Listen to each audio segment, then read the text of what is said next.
Dr. David Kulla here. So today we have someone with some knee pain, right? Why don't you tell us a little bit about what's going on with your knee right now?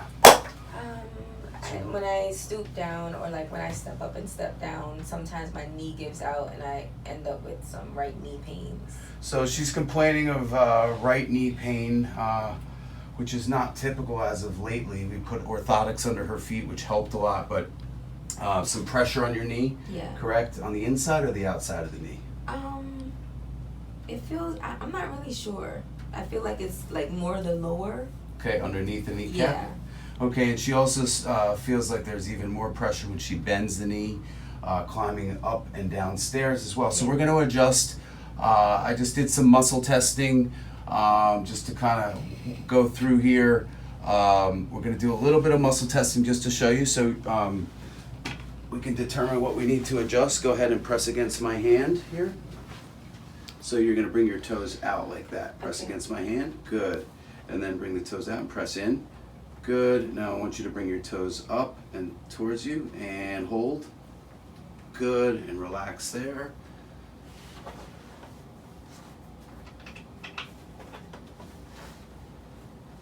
Everything was actually strong.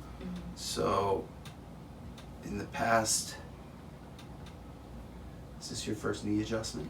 Yes. So this is her first knee adjustment. It's not painful. We just put a little speeder board under here. I'm going to test it. And we're just going to adjust the tibial head here.